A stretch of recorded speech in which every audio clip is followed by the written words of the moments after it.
Tell me your earliest recollection and what your folks told you about being born in Anderson County way back just a couple years ago, right? Just a few years ago, I was born in the Lebanon community, raised in a big, nice farmhouse on what is now known as Jim Smith Road. And I can just remember horses, cows, mules, and it was a good life. I can remember watching some of the men that there on the farm splitting wood, so Mom would have stove wood to burn in the old wood stove to cook on. So you'd have gone to girls' high school? Oh yes, and the ladies that taught there then, oh, they were like mamas to you. They took care of you, they advised you, and it was just a good atmosphere. I went to junior high, so that was the only boys in Anderson that I knew, was the ones I had class with at junior high. So when I went to Hannah then, or went to girls' high, as it was then, I didn't think about the boys too much. They were not originally a part of my life, because all I had is growing up with girlfriends in the community there. The only neighbors I had were girls to play with. And it didn't bother me at all until I got ready to graduate. That's where I got in trouble. Tell me how you got in trouble. Well, see, the girls and the boys got together for graduation. And so we had a week that we actually got together and graduated. Well, I was a Smith, so I was on the last row of girls. The boys sat behind us. Willis was a Bannister, so he sat on the first row of the boys. That put him right behind me. I knew who he was, but to actually talk to him, I'd only had one occasion. And that was when he was playing football and they won the championship for the upstate against Greenville. The seniors that next day took the day off. I don't think we even got docked for it, but we took the day off and didn't go to school. To celebrate the boys winning the championship. I have a first cousin that lived in Anderson, and he happened to be sitting in the car with me. And when Willis got out of the car, the girl that he was dating at the time, he came and saw my cousin. He crawled in the car too. That was the only other time that I had any contact with him. All right, so we're getting ready for graduation. He's a seat behind you and y'all start communicating. He starts picking at me. Oh. You know, get my attention. And so by the time we graduated, he asked me to go out with him after graduation. So then he keeps working on the family farm. And at the same time, he was working for Textron. They had a mill down at Belton. Okay. So he had that income plus doing what his dad needed for him to do on the farm. On the farm. Tell me the story about how he got involved with the farmer's market and selling produce uptown. He had his mama's desire to grow vegetables, and he started selling to different ones of the grocery stores. Like they could take it right straight in and talk to the produce manager, and they'd decide whether or not they could take it. Well, some of them he had to convince. They say, okay, I'll try a bushel. Well, he'd take a bushel, and hardly before he'd get back home, they'd say, can you bring me some more? They found out he had good quality stuff. And so it got to where he was carrying truckloads of squash into town to different grocery stores. He even went to Greenville sometime and has carried okra and squash to different places. Yeah. But he got started doing that away, and I think that's when Herb Merritt, who was the county agent at the time, came to him and said, let's have an Anderson County farmer's market. Would you start it? Where did he first start selling in downtown?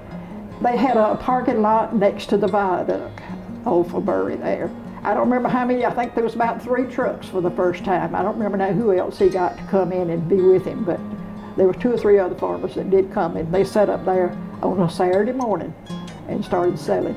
I didn't have to go help him then because I had young'uns and they're old enough to help him then. Okay, you had the kids. Yeah. Putting them to work. Oh yeah, each one of them got turned at it.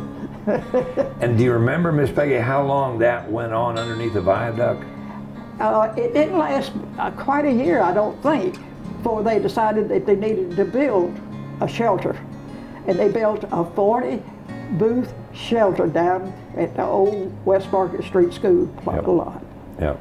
And Willis, and there were 4 of them working on what they call the 1890 program, to go around and assist indigent people or elderly people or whatever with a garden.